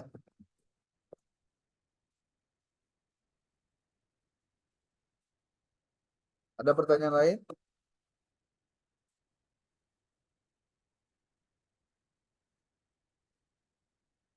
Ini kelompok 2 belum tanya jawab ya? Atau sudah? Belum ya? Belum, Bapak. Ya. Makanya teman-teman semua nih, tolong perkuliahan itu harus aktif, suasananya dihidupkan gitu. Kenapa dihidupkan? Karena memang saya akan melihat atmosfer perkuliahan itu dari aktivitas Anda sendiri. Jadi kalau misal di audiens secara reaching, itu ada 2 kemungkinan. Kemungkinan pertama, dia sudah memahami banget apa yang kamu sampaikan karena dia baca dulu, atau dia memang sama sekali nggak baca apa yang harusnya dia pelajari sehingga dia bingung harus ngomong apa. Nah, dengan adanya kamu kuis heula, dia baca dan lain-lain, mudah-mudahan pada saat diskusi itu terangsang ada motivasi dia untuk bertanya. Sebetulnya gitu. Karena dia memiliki bahan untuk ditanyakan. Karena gini ya, tolong hati-hati juga. Kalau kamu punya kebiasaan berbicara nih, karena aktiviskah ataupun kamu suka ngomongkah di depan umum, itu Bapak sebagai dosen itu bisa melihat yang kamu sampaikan itu ada bobotnya apa enggak. Apa cuma ngomong doang di waktu hari ini karena kamu bisa ada pertanyaan, ini pertanyaan ada orang mah bisa ngomong iya. Kajahoan loh, jangan salah. Kita tahu pertanyaan berbobot itu seperti apa atau pertanyaan yang biasa-biasa itu seperti apa. Dari konten atau dari materi yang disampaikan. Dari pertanyaannya aja udah ketahuan. Karena itu pertanyaan itu sebetulnya mencerminkan dari cara berpikir kamu tentang bagaimana kamu merespon realitas. Kalau sekarang realitasnya kamu sedang kuliah, berarti kamu harus tahu bagaimana cara merespon ketika pada saat proses perkuliahan itu. Nah, itu tidak akan mudah dilakukan kalau bukan orang-orang yang terlatih atau dia tahu bagaimana celah-celah bertanya hal-hal yang sebetulnya perlu ditanyakan.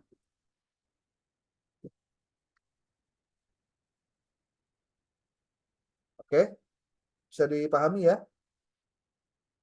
Jadi saya tidak mau lagi kelas ini jumlahnya berapa orang nih?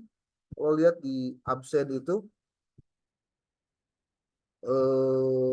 ada berapa ini? Kelas A itu ada berapa? Ada 33 gitu. Tapi kelas tuh sunyi gitu. Kelas tuh tidak aktif, tidak hidup gitu. Nah, ini jangan sampai lagi terjadi begitu. Waktu kita tuh panjang, tiga apa sebutnya 3 jam ya. Berarti 3 kali berapa menit? 150 menit berarti ya? Benar nggak? Ya 50 menit dikali 3, 150 menit. Berarti berapa? 2 jam 30 menit ya? 150 menit itu 2 jam setengah, bayangkan. Masa 2 jam setengah diisi hanya dengan hal-hal yang tidak ada substansinya gitu kan, sayang banget gitu maksudnya. Bapaknya anu Zoom ya, ini posisinya sedang di luar kota. Ini duduk begini terus saja sampai seharian ini pasti duduk karena harus melayani kelas A, melayani kelas B, melayani kelas C, ya, gitu. Ya, ini Ahmad Fakih tolong dibantu Bapak untuk memastikan teman-temannya kuliah dengan sebaik-baiknya di mata kuliah ini karena semua bentuk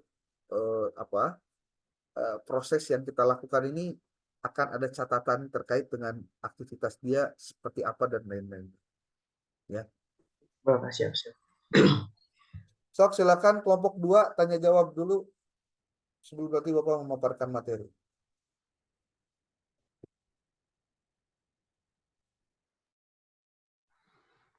Mohon maaf Bapak, Tanya tadi jawabnya ada maksudnya. Ya. yang bertanya, tapi chat dikirim teks soalnya katanya lagi keluar masuk jaringannya lagi gak stabil. Oke. Silahkan tapi tulisnya di chat resmi yang ada di grup ya, di Zoom. Biar Iya, yang lain Pak. juga bisa lihat maksudnya gitu pertanyaannya. Jadi tidak japri WA atau japri mengirim pesan begitu. Ya.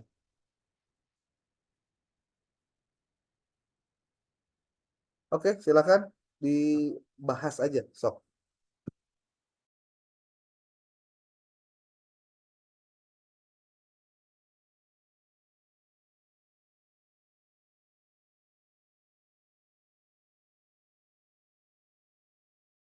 Ayo, dilanjut. Ini makanya jangan sampai nggak aktif begini nih. Tiap orang kalau perlu, makanya kudu Bapak dibikin list untuk siapa yang bertanya. Ya, apa memang perlu ya kayak gitu ya? Jadi menikahnya gitunya. Jadi tiap minggu itu pertanyaannya siapa aja gitu ya. Asik kayaknya gitu. Jadi buka kewajiban nanya gitu. Kayaknya mau lah digituin lah. Jadi kepaksa kudu nanya gitu. Walaupun nanyanya juga jangan nanya receh gitu maksudnya. Ah, nanya aja apa singkatan dari PBM aja itu mah tuh bukan pertanyaan itu mah. Ya. Oke, ini Aminuddin Mulia, sok silakan pertanyaannya sampaikan ke kelompok 2 atau yang lain. Baik, silakan kepada Aminuddin Mulia. Terima kasih Teh Adila. Di sini saya akan bertanya, tadi kan tentang teknik penilaian banyak yang macam-macam ya. Nah, saya akan bertanya, teknik penilaian apa yang cocok untuk anak sekolah dasar ya? Untuk dilihat potensinya gitu. Teknik penilaian apa yang cocok? Kan tadi ada teknik tentang tes tulis atau teknik wawancara, teknik dan lain-lainnya. Nah, saya akan bertanya apa teknik yang sangat relevan dan cocok untuk diaplikasikan kepada anak tingkat sekolah dasar. Terima kasih. Baik, terima kasih kepada Aminuddin. Selanjutnya, Kang Atar ingin bertanya, silakan. Bismillah, izin bertanya. Apa diizinin sama moderator? Boleh, silakan.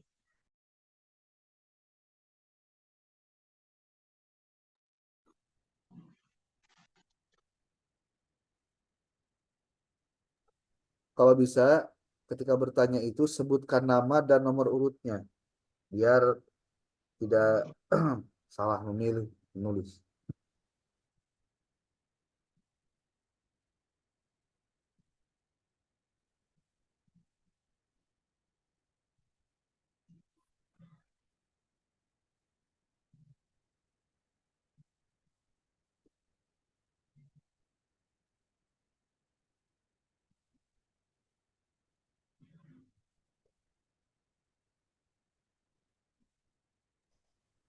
Moderator izin menjawab pertanyaan dari Aminuddin Mulia.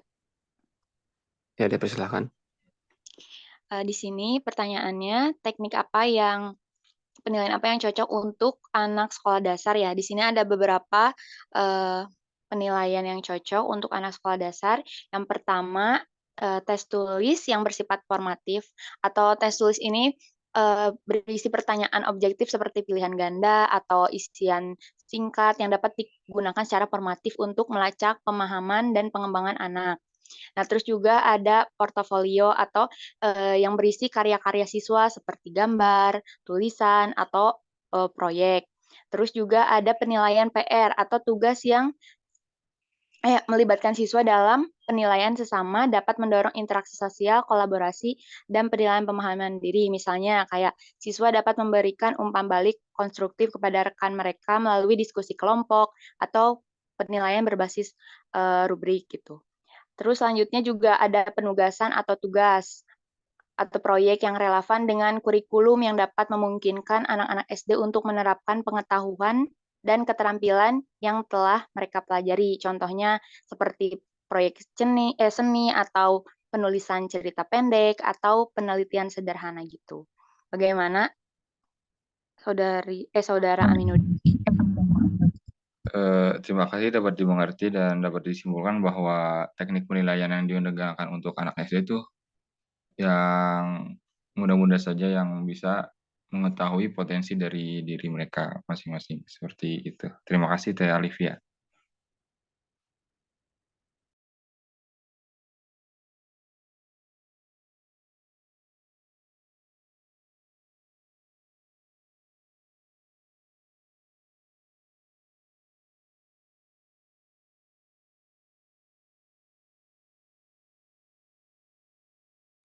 Moderator izin menjawab pertanyaan dari Anissa Salsabila. Ya, dipersilakan. Pertanyaannya yaitu bagaimana cara guru dapat mengukur efektivitas pengajaran mereka dengan memperhatikan 7 prinsip evaluasi pembelajaran tadi. Kan tadi dipaparkan bahwa 7 prinsip evaluasi pembelajaran menurut Semeto itu yang pertama ada terpadu, cara berpikir siswa yang aktif, dan lain sebagainya. Nah, di antara ketujuh poin-poin ini harus dilakukan secara saling keterkaitan. Yang mana kalau misalkan si 7 prinsip ini dilakukannya cuma hanya 1 atau 2 poin saja, maka kemungkinan yang terjadi evaluasinya tidak berjalan sesuai dengan baik dan benar. Maka caranya yaitu guru tersebut harus memahami dengan betul apa sebenarnya arti evaluasi pembelajaran itu sendiri. Guru tersebut juga harus mengerti arti dari perbedaan dari tes juga evaluasi. Jadi sebelum melakukan evaluasi tersebut, seperti yang sudah tadi dijelaskan, bahwa guru tersebut harus mengetahui kondisi peserta didik, masing-masing peserta didik dilihat dari 3 aspek tadi. Nah, terus hal tersebut juga harus saling keterkaitan dengan prinsip-prinsip yang lain. Jadi kalau misalkan guru tersebut tidak bisa memahami dengan baik apa itu pengertian evaluasi pembelajaran, malah dia menyamakan dengan tes, maka yang terjadi nanti tujuan pembelajaran dari pembelajaran tersebut akan acak-acakan gitu. Jadi jawabannya guru tersebut harus memahami dengan betul apa arti sebenarnya dari evaluasi dan juga guru tersebut memahami bagaimana tata cara dan langkah-langkah juga prosedur apa saja yang harus dilakukan sebelum melakukan evaluasi pembelajaran tersebut. Terima kasih. Selanjutnya saya kembalikan kepada moderator. Baik, terima kasih kepada Indra Siva yang telah menjawab pertanyaan. Selanjutnya, saya izin menjawab pertanyaan dari Apriani Citra.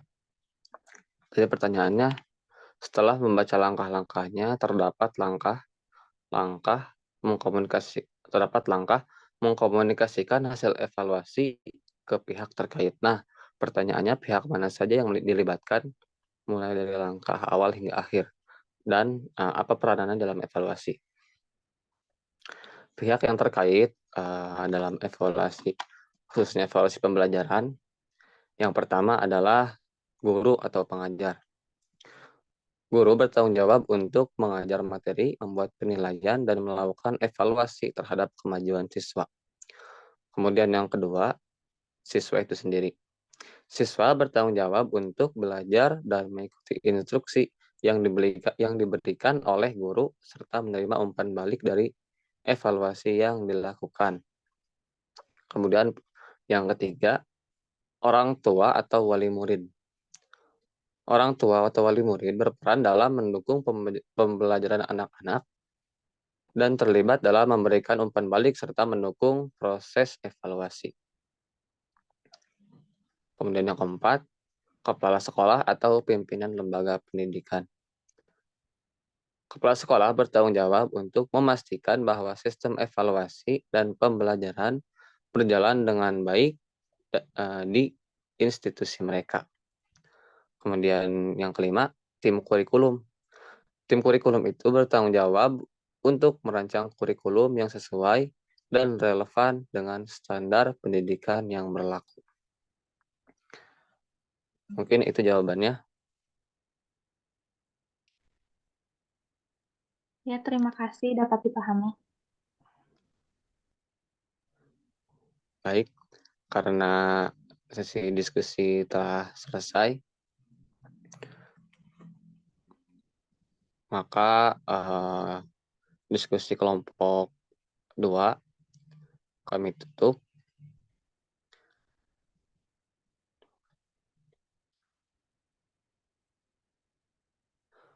Mungkin sekian dari kelompok 2. Akhir kata, Assalamualaikum warahmatullahi wabarakatuh. Selanjutnya saya kembalikan kepada Bapak.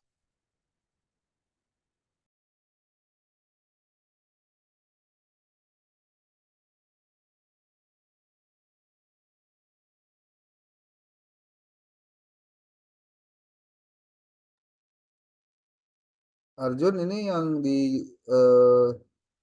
chat sudah dijawab semua?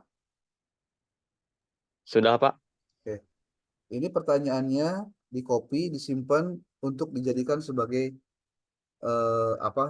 dokumentasi berita acara perkuliahan, ya. Jangan sampai lupa. Siapa yang Baik. bertanya, pertanyaannya apa, jawaban kalian apa, itu harus dituliskan lengkap di situ. Baik, Pak.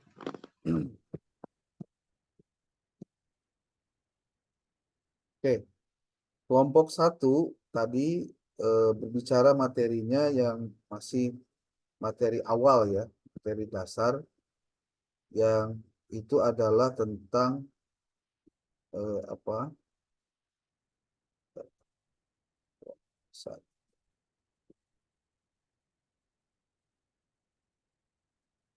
coba nanti kalian baca lagi petunjuk teknis untuk diskusi kelompok, jangan sampai ada yang keliru lagi.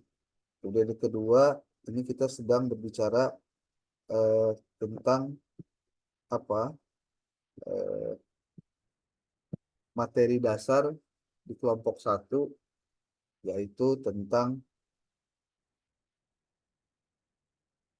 evaluasi. Ini, sorry. Yaitu tentang pendekatan model evaluasi pembelajaran. Pertama tentang konsep model pendekatan evaluasi, lalu karakteristik model evaluasi, lalu model pendekatan evaluasi pembelajaran. Kemudian yang keempat adalah model pendekatan penilaian hasil pembelajaran. Sayang Bapak belum bisa berkomentar dulu tentang materi ini dari kelompok 1 karena Bapak harusnya membaca terlebih dahulu file yang isinya adalah artikel yang kamu sudah buat untuk menjawab ini. Naskahnya ada di mana ini? Sudah dikirimkan belum ke PJ? Atau sudah dikirimkan ke email belum? Kalau ke email ini ada nih. Alivia sudah ngirim, tapi kelompok 1 ini kelompok 2. Kalau kelompok 1-nya mana ini? Atau ke Kelompok PJ? 1 juga sudah Bapak ke email Bapak atas nama Alivia juga. Hah? Kapan ngirimnya? Ini Alivia cuma ngirim yang mana nih? Oh, kelompok 1 ya, ini sudah. Kelompok 2 yang belum. Coba nanti ngirimnya jangan pakai PDF ya, Word aja, Word biar nanti bisa langsung diedit gitu kalau ada kesalahan. Sok dikirim balik, coba kirim ulang.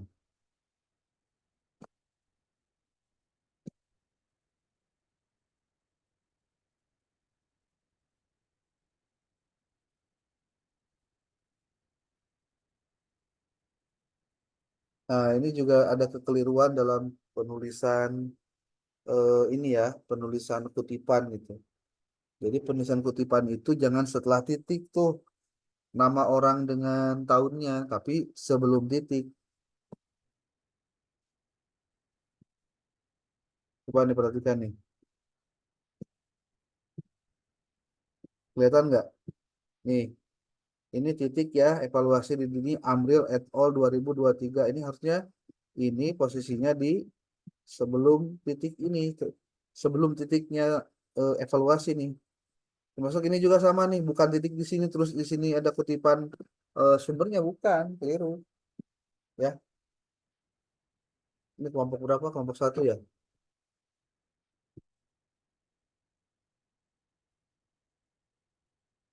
Kok nulisnya begini sih?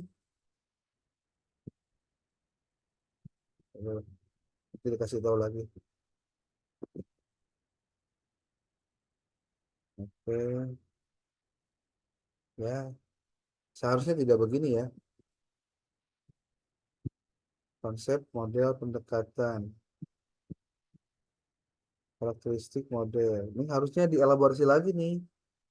Ini tidak segini aja, tidak hanya dari Mirdad saja. Model pendekatan kualitatif, model proses sistem, model CIPP, model icon,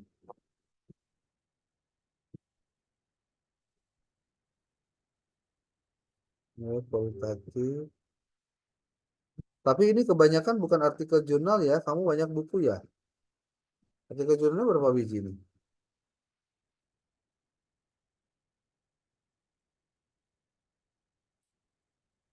Ada berapa ini?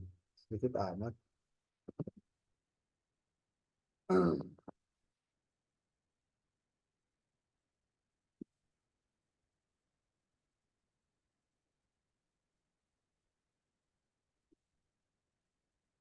Ini harusnya yang beginian tuh dikirimkan sebelum hari H nih. Jadi jangan sampai semuanya dikirimkan bareng hari ini semua nih.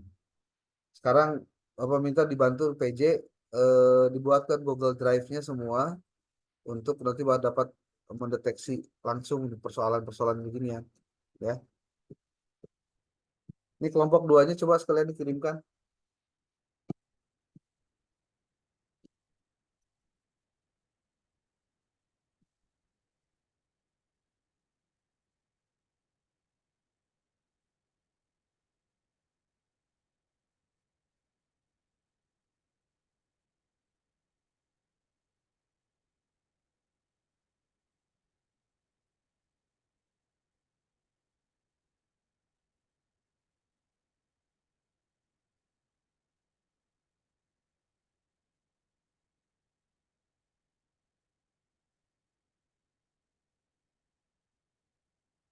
Udah dikirim belum ke PJ?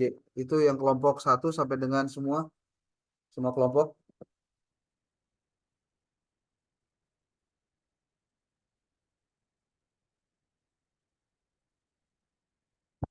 Gimana PJ? Ahmad?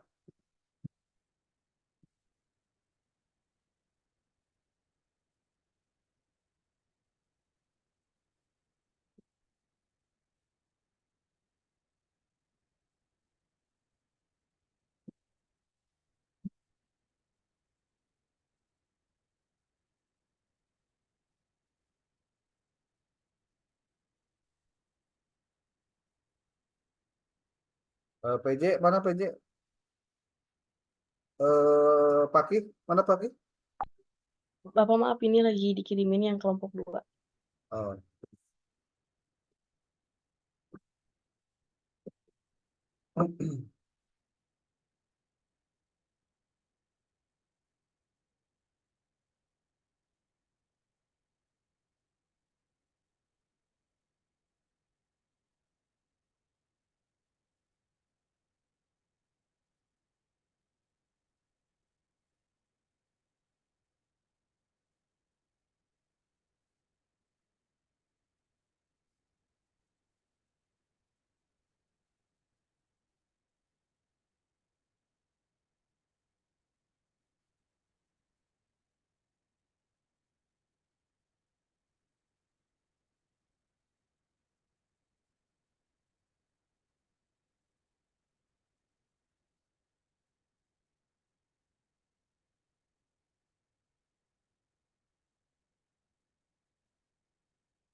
Ya. Gimana? Sudah dikirim? Sudah Pak, tadi di email.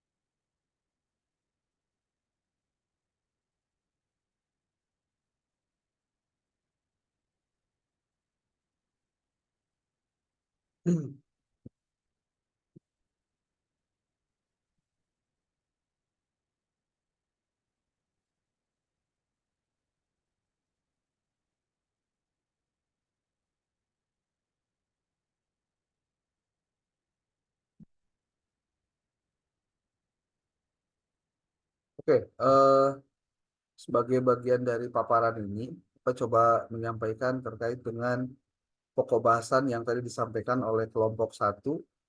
Kelompok 1 itu tadi membahas tentang pendekatan model evaluasi pembelajaran. Kemudian kelompok 2 itu tentang prosedur, langkah-langkah, dan teknik evaluasi pembelajaran. Ini Bapak sebutkan saja secara naratif. Hal-hal yang penting silahkan dicatat, karena ini nanti videonya juga akan di-upload di YouTube. Jadi kalian bisa mengunggahnya atau mengikutinya di lain waktu untuk bisa dipelajari. Oke.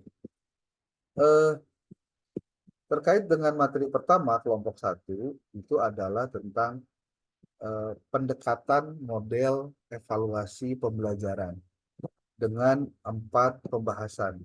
Pertama, konsep model pendekatan evaluasi. Kemudian yang kedua, karakteristik model evaluasi.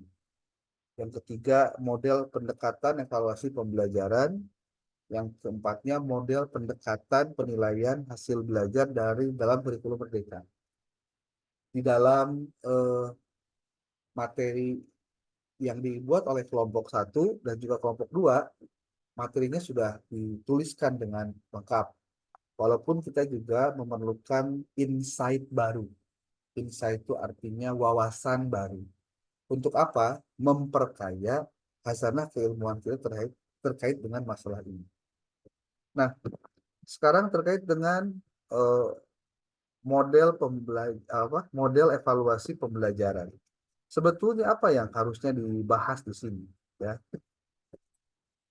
Kita akan paparkan satu persatu secara mendetail dari mulai pengertian, kemudian pembagian-pembagian dan seterusnya. Nah, pendekatan model evaluasi pembelajaran itu adalah metode yang sistematis untuk mengkaji efektivitas dan efisiensi dari program pendidikan atau intervensi pendidikan. Nah, ini ada intervensi pembelajaran, maaf, bukan pendidikan. Diulangi. Pendekatan model evaluasi pembelajaran itu adalah model yang secara metode sistematis untuk menguji efektivitas dan efisiensi program pendidikan atau intervensi pembelajaran. Model evaluasi ini bertujuan untuk apa? Pertama, mengumpulkan. Kedua, untuk menganalisis. Ketiga, untuk menginterpretasikan data. Dalam rangka apa? Untuk membuat keputusan. Tentang apa keputusannya? Nilai, kualitas, atau keberhasilan dari program atau metode dari pengajaran. Nah, jadi artinya di sini diperlukan cara cerdas kita untuk melihat bagaimana model evaluasi pembelajaran itu bisa dilakukan. Nah, sekarang bicaranya pendekatan model evaluasi. Gitu. Beberapa model evaluasi pembelajaran yang sudah dikenal dalam bidang pendidikan, dan ini sepertinya tidak dibahas oleh kelompok kelompok 1 ya tadi. Ada model Kirkpatrick. Kalau CIPP tadi sudah, oke. Ada juga model ADDIE, Analysis, Design, Development, Implementations, Evaluation. Kemudian juga ada model utilisasi fokus. Itu dikembangkan oleh Michael Quinn Patton. Nah, nanti Koba dibuatkan resumenya supaya kalian bisa mengkajinya lebih mendalam. Bagian-bagian ini itu bisa menjadi pendalaman terhadap materi kalian dalam memahami model-model pembelajaran. Nah, bagian kedua adalah karakteristik dari model evaluasi. Bagaimana karakteristik dari model evaluasi tersebut, khususnya evaluasi dalam pembelajaran? Bahwa karakteristik model evaluasi pembelajaran itu mencakup berbagai aspek yang membuatnya efektif dalam menilai dan meningkatkan program pendidikan dan intervensi pembelajaran. Karakteristiknya apa saja? Karena bicara kata karakteristik itu pasti harus ada kata kunci dari karakteristik itu.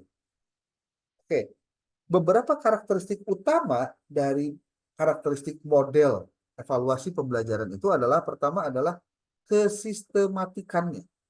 Jadi artinya sebuah model evaluasi harus ditulis secara terstruktur dan metodis. Kemudian, ini tujuannya dalam rangka apa? Memastikan bahwa semua aspek yang menjadi program itu bisa dinilai secara komprehensif dan konsisten.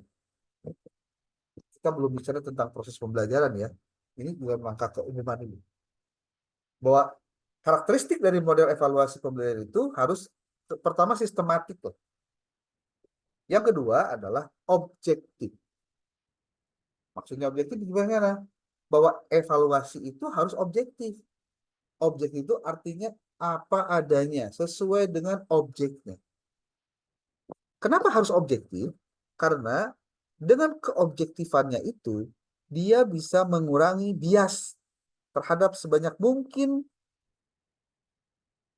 melalui penggunaan alat pengumpulan data yang standar dan metodologi yang transparan. Jadi maksudnya begini, objektivitas artinya atau objektif berarti apa yang dilakukan dalam penilaian itu harus sesuai apa adanya.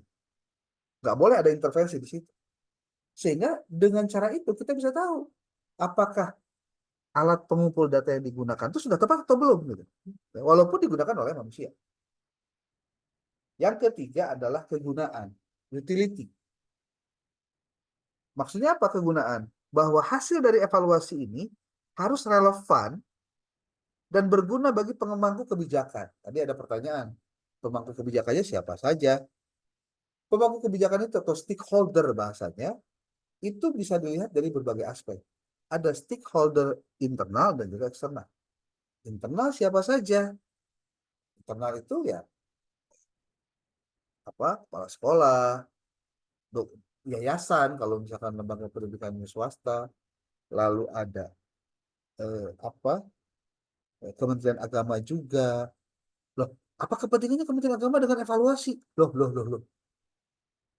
Ini bicara nasional pun AKMI yang sekarang sedang berlangsung, itu kan untuk mengukur dan memotret bagaimana potensi Indonesia yang luas ini, pembelajaran dan evaluasinya. Makanya harus ada nilai kegunaan. Stakeholder lain siapa? Orang tua murid itu stakeholder tuh. Ya. Kemudian siapa lagi? Ya pemerintah pastinya. Nah ini berarti bahwa temuan itu harus dapat diakses dan dipahami dengan mudah, serta dapat diimplementasikan untuk perbaikan program. Yang ketiga tuh. Yang keempat adalah fleksibilitas. Fleksibilitas. Apa itu istilah fleksibilitas? Fleksibilitas itu adalah model evaluasi itu harus bisa mencakup fleksibel dan dapat diadaptasi dalam berbagai konteks pembelajaran, termasuk jenis pembelajarannya, kemudian kebutuhan dari pemangku kebijakan yang beragam, dan itu harus disiapkan apanya? Kerangkanya. Nah, yang kelima adalah partisipatif. Apa maksudnya partisipatif? Bahwa secara ideal, itu yang namanya proses evaluasi itu melibatkan seluruh pemangku kebijakan. Betul, secara ideal. Termasuk di dalamnya ada peserta didik, pengajar, administrator, dan lain-lain. Nah, pendekatan partisipatif ini memastikan bahwa berbagai perspektif itu dipertimbangkan dalam rangka meningkatkan akseptabilitas dan implementasi rekomendasi dari evaluasi. Itulah yang kemudian perlu diketahui satu persatu, ya. Dari sisi apa ini? Karakteristiknya ya, karakteristik. Lalu yang keenam, karakteristik dari pendekatan model pembelajaran ini adalah ketepatan waktu. Ketepatan waktu. Maksudnya bagaimana? Bahwa evaluasi ini harus dilaksanakan pada waktu yang tepat. Sehingga hasilnya dapat digunakan untuk membuat sebuah keputusan yang relevan dan tepat waktu juga. Baik untuk perbaikan segera ataupun untuk perencanaan masa depan. Ini mungkin perlu mendapatkan perhatian tuh. Dan jangan sampai gini. Orang salah memahami evaluasi itu kapan harus dilaksanakan. Oh, ini cewek terakhir wungkul contohnya. Nah, itu keliru berarti. Bahwa dia harus lakukan seperti halnya kalau Pak, kalau penilaian autentik itu seperti apa? Penilaian autentik itu hakikatnya penilaian yang real time saat itu dilakukan. Dan dilakukan oleh orangnya langsung, kemudian mendapatkan respon dan penilaiannya langsung, itu autentik berarti. Nah, yang ketujuh, itu karakteristiknya adalah berorientasi pada keputusan. Maksudnya bagaimana? Bahwa model evaluasi ini harus dirancang untuk tujuan membuat keputusan yang lebih baik. Tentang apa? Tentang programnya dong. Nah, ini pun Pak, termasuk apakah akan melanjutkan, memodifikasi, atau menghentikan program tersebut. Nah, itu kan akhirnya rekomendasinya begitu. Kemudian karakteristik yang ke-8 setelah tadi berorientasi pada keputusan adalah berorientasi pada bukti. Keputusan atau rekomendasi yang dihasilkan dari proses evaluasi harus berdasarkan bukti yang dikumpulkan secara sistematis dan analisis yang cermat. Bukan hanya sebatas mengumpulkan yang bersyarat. tapi memang dia betul-betul melakukannya berdasarkan bukti.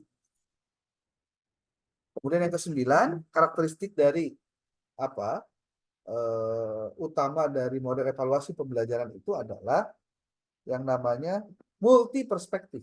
Itu yang ke-9. Semuanya ada 11 ya. Multi perspektif. Evaluasi itu harus mempertimbangkan berbagai perspektif dan dimensi dari program. Termasuk di dalamnya ada efisiensi, efektivitas, keadilan, dan relevansi. Itu harus dituliskan tuh. Ya. Nah, yang ke-11, kontinuitas tadi atau berkesinambungan.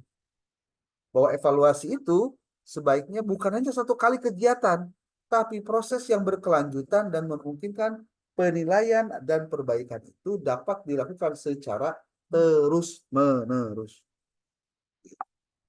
Cuma ada yang sifatnya diberitahukan dan ada jadwalnya, ada yang sama sekali tidak, mereka langsung aja buat sendiri. Terakhir nih, karakteristik dari model pendekatan evaluasi pendidikan, evaluasi pembelajaran itu adalah evaluasi formatif dan sumatif. Maksudnya apa? Model evaluasi harus mampu mendukung evaluasi formatif. Artinya untuk apa? Perbaikan berkelanjutan selama implementasi program. Dan yang kedua adalah evaluasi sumatif. Dalam hal apa? Melakukan penilaian komprehensif setelah program selesai. Beda ya? Beda. Jadi kalau untuk yang formatif mah perbaikan berkelanjutan selama implementasi program, sumatif mah penilaian komprehensif setelah program selesai. Itu bedanya di situ.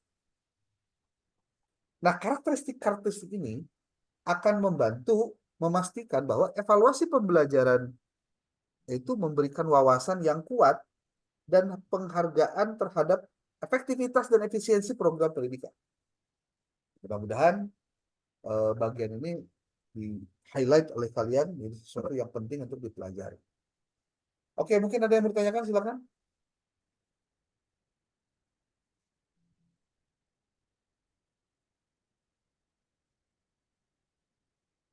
Ya.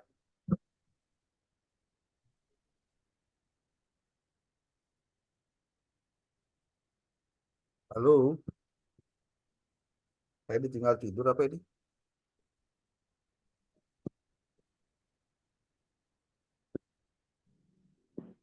Halo, halo, halo.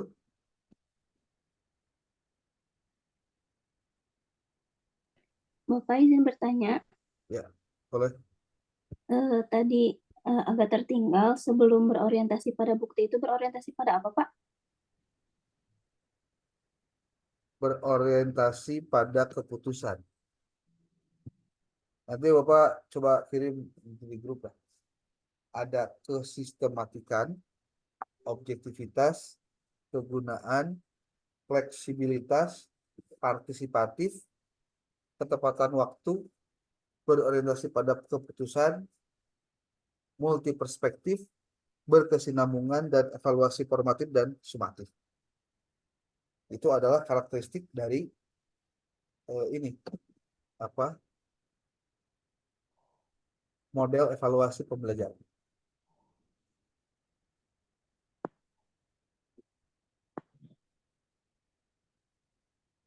Oke.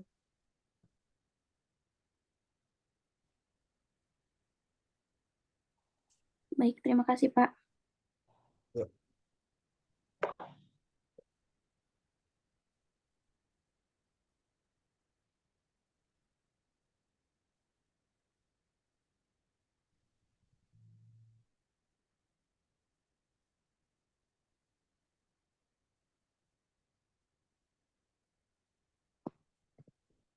Jam ketiga itu sampai dengan pukul 9.20 ya.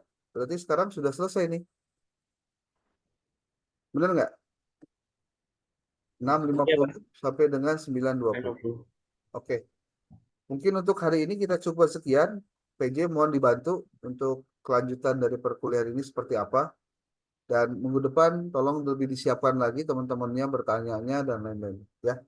Oke, terima kasih. Billahi taufiq wal hidayah.